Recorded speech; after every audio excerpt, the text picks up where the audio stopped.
देखिए, गलती इनकी नहीं, गलती हम लोगों की। हम बने हुए हैं ब्राह्मण, ठाकुर, गुज्जर, जाट, दलित, हम बटे हुए हैं। ये पूरे के पूरे यूनाइटेड है। जिनका मसलक है रोशनी का सफर, वो चरागों को क्यों बुझाएंगे? अपने मुर्दे भी जो जलाते नहीं, जिंदा लोगों को क्या जलाएंगे?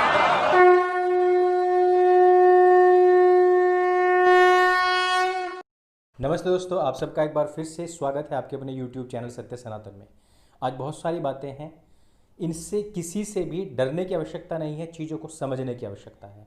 और चीज़ों को समझें हम इस प्रकार से कि जिस प्रकार से बेंगलोर के अंदर जो घटना हुई है, उसके होने के तुरंत बाद जो घटनाएं हो रही हैं, उन सब से हमें सीख लेने की आवश्यकता है। वो लोग जो हमेशा सेक्युलरिज्म की ढपली बजाते रहते हैं, जो लोग सत्य सनातन को हमेशा कोसते रहते हैं, जितने भी राष्ट्रवादी, हिंदूवादी, सनातनवादी लोग आप लोगों की जागरूकता के लिए कार्य करते हैं, उनको जो गाली देते हैं, उनको इस चीज़ से सीख लेनी चाहिए। वो लोग जो कहते हैं अक्सर कि अंकुर आर्य यूरेशियन है, आर्य है, आर्यन है, ये विदेश से आया हुआ है, उन लोगों को सीख लेनी चाहिए कि जिस विधायक के घर को 4000 मुसलमानों ने घेर करके आग लगाई है, उस विधायक की क्या गलती थी? इवन उसके भतीजे की क्या गलती थी? यदि उसने सिर्फ और सिर्फ एक आयत को पोस्ट किया तो उसकी क्या गलती थी? और क्या गलती थी उन लोगों की जो इस विधायक के घर के आसपास रहते थे, जिनके घरों को लूटा गया? एक आर्मी पर्सन की वाइफ का मंगलसूत्र तक लूट लिया गया इस तथाकथित ह्यूमन चेन के द्वारा। इसमें बहुत सारी चीज़ें हैं, लेकिन उससे पहले मैं आपको एक छोटी सी खबर देना चाहता हूँ। आप शायद जानते होंगे, मीरान हैदर जो दिल्ली में हुए दंगों में पकड़ा गया था, उसने खुद इस बात को स्वीकार किया है कि जेडएफआई यानी कि ज़कात फाउंडेशन ऑफ इंडिया, ज़कात का जो पैसा इकट्ठा होता है, उससे दिल्ली के अंदर दंगा फैलाया गया था। उसका खुद का कबूलनामा सामने आया है, और कबूलनामा सामने आया एक बार फिर से राहत इंदौरी का, कि वो खुद कह रहा है अपनी तरफ से। हम लोग बहुत कह रहे हैं ना आजकल के भाई दिल्ली के जो दंगे हुए हैं उसके दौरान ही राहत इंदौरी के अंदर कुछ आहत हो गया था, और उसने जो शेरो शायरी की थी वो कुछ इस तरीके की हो गई थी। नहीं, जब कभी ट्रेन जलाई गई थी गोधरा के अंदर, तब भी उसके तेवर वही थे। तब भी वो यही कहता था कि जो लोग मुर्दों को नहीं जलाते वो जिंदों को क्या जलाएंगे। जबकि कोर्ट का फैसला, चश्मदीद गवाह जो हैं वो सब बताते गए। इसलिए मैं ये कहना चाहता हूँ कि चाहे वो मीरान हैदर हो, यूनिवर्सिटी में पढ़ने वाले लोग हों, चाहे वो साइंटिस्ट हों, चाहे वो फिर शायर हों, चाहे वो कवि हों, कोई भी हो, किसी पर यकीन करने की आवश्यकता नहीं है। सारे के सारे एक ही थाली के चट्टे बट्टे हैं, सिर्फ अब अलग अलग स्टेट में अलग अलग लेवल पर अपने जिहाद की लड़ाई लड़ रहे हैं। आप देखिए, समाजवादी पार्टी का एक व्यक्ति उत्तर प्रदेश मेरठ का, जिसका चित्र आप देख सकते हैं, शाहजेब रिजवी। आपको ऐसा लगेगा कि रिजवी है तो ये शिया होगा, और जिन्होंने लड़ाई छेड़ी है वो सारे के सारे सुन्नी हैं। इसी विषय में क्यों संबित पात्रा अपने न्यूज़ चैनल में जब वो जा कर के बैठते हैं तो क्यों कहते हैं कि सारे के सारे एक हैं? हम एक नहीं हो रहे हैं, हम जातियों में बटे पड़े हैं, सारे के सारे एक हैं। क्योंकि ये जो शाहजेब रिजवी है, ये आज की तारीख में 51 लाख का इनाम रखता है उस लड़के के सिर पर जिसने कि वो पोस्ट की थी जवाब देते हुए कुछ मुसलमानों का, जो कि कृष्ण जी को बलात्कारी बता रहे थे, जो वहाँ नरेंद्र मोदी, भारत माता, अन्य देवी देवताओं का अपमान कर रहे थे, उनके नग्न फोटोज़ लगा रहे थे। वहाँ पर सिर्फ एक आयत चस्पा की गई थी उसका जवाब देते हुए, जिसके बदले तकरीबन 350 गाड़ियाँ जली, 60 से अधिक पुलिसकर्मी घायल हुए हैं, कई करोड़ की जो संपत्ति है वो जल करके खाक हुई है, लोगों के घरों में लूटपाट हुई है, नारे तकबीर, अल्लाहू अकबर के नारे लगे हैं, हिंदुओं के खिलाफ जहर उगला जा रहा है। यही नहीं, MIM सपोर्ट करके जो फेसबुक पेजेस बने हुए हैं, उनसे भी इस बच्चे को और ख़ासतौर पर हिंदुओं को गंदी गंदी गालियाँ दी जा रही हैं। और वो गालियाँ हिंदुओं को उन सब चीज़ों से, उन सब शब्दों से नवाजा जा रहा है जो हिंदुओं के प्रति मुसलमान, जो पाकिस्तानी मुसलमान है और वहाँ के मंत्री तक हैं, वो हिंदुओं को नवाजते हैं। जैसे कि गौमूत्र पीने वाला, गोबर खाने वाला, गुफाओं की पैदाइश, ये सारी चीज़ें चल रही हैं। लेकिन अभी तक ना तो वो शिया हो या सुन्नी हो, किसी ने भी ये नहीं देखा कि वो जो आयत उस लड़के ने चस्पा की थी वो तो ऑथेंटिक है, लेकिन उनको इस बात से कोई मतलब ही नहीं है। दूसरी तरफ कांग्रेस का विधायक फफक फफक करके खुद रोता है और कहता है कि हम तो 25 की उम्र से साथ रहते थे, मैं और सब ये जितने मेरे आसपास के मुसलमान हम सब साथ रहते थे, सब के सब एक साथ रहते थे, लेकिन 1 मिनट में आकर के इन लोगों ने हमारा घर जला दिया। और ये तक नहीं देखा कि यह एक कांग्रेसी विधायक है, ये तक नहीं देखा कि वो नवीन लड़का भी कांग्रेस का कार्यकर्ता है, ये भी नहीं देखा कि उसके साथ के कांग्रेसी लोग ही आकर के उसके घर को जला रहे थे। मैं पहले ही कह चुका हूं कि ये केवल और केवल उम्मत पर काम करते हैं, अपनी उम्मा को देखते हैं। देश अम्मा सब भाड़ में गए, सिर्फ सबसे ऊपर उम्मा है।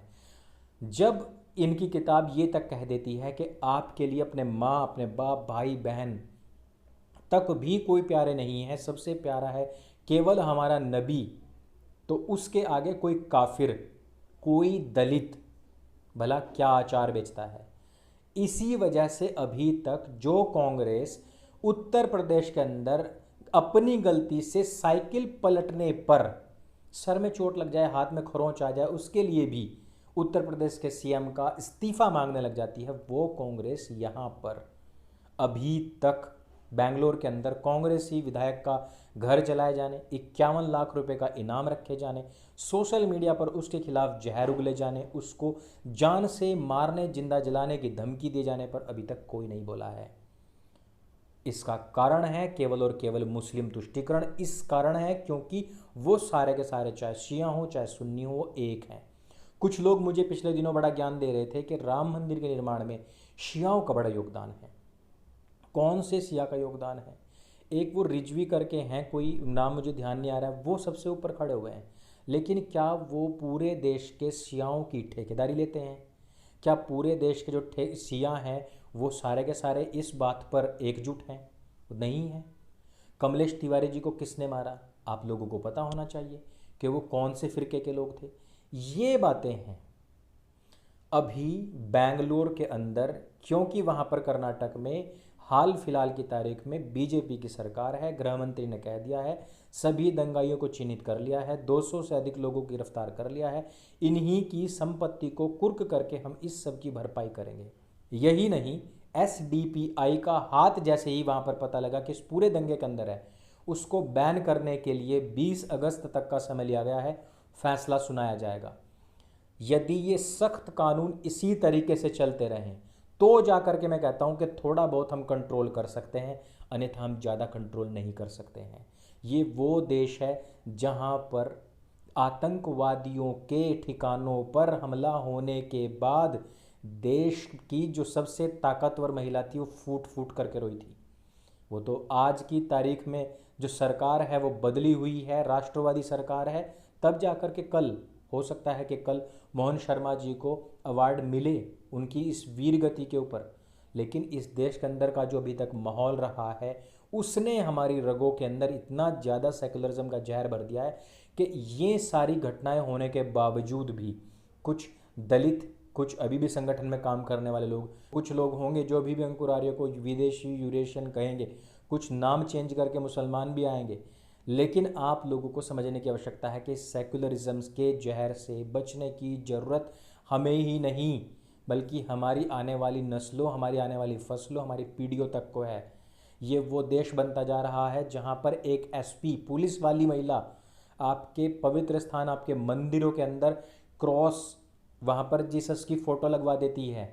ये वो स्थान है जहाँ पर श्रृंगेरी शंकराचार्य जी के जो मूर्ति है उसके ऊपर इस्लामिक झंडा लपेट दिया जाता है।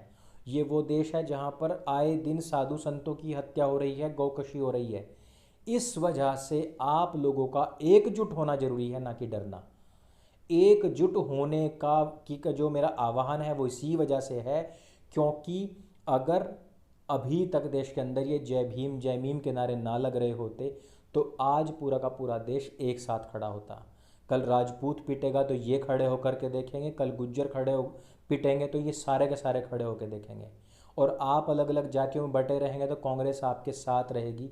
जैसे ही आप एक सनातनी बने ये पीछे हट जाएंगे। इसलिए आपको अपने साथ रहना है, किसी पार्टी के साथ नहीं, किसी के पार्टी के साथ खोजना नहीं है। स्वयं में सनातनी बनिए, एक दूसरे भाई के सुख दुख में साथ दीजिए, आगे बढ़ कर के साथ दीजिए। इस वजह से इस 70 साल के इंजेक्शन को निकाल फेंके सेक्युलरिज्म के, एकजुट होकर के अपने भाइयों का साथ देते हुए आगे बढ़ने का कार्य करें। बेंगलोर की घटना को पूरे देश के अंदर फैलाने के लिए आपका बहुत बहुत धन्यवाद, क्योंकि यह प्रादेशिक घटना बन के रह जाती, इसको आपने पूरे देश ही नहीं विश्व तक फैलाया। आपका पुनः बहुत बहुत धन्यवाद। और सनातन की इस शक्ति को जिस प्रकार से आप लोग प्रवाहित कर रहे हैं उसके लिए भी बहुत बहुत धन्यवाद। मैं नीचे लिंक दे रहा हूं, हमारे इस संगठन के साथ में जुड़िए 10 मिनट प्रतिदिन देने के लिए। मेरे संग बोले सत्य सनातन वैदिक धर्म की जय। जय हिंद, वंदे मातरम।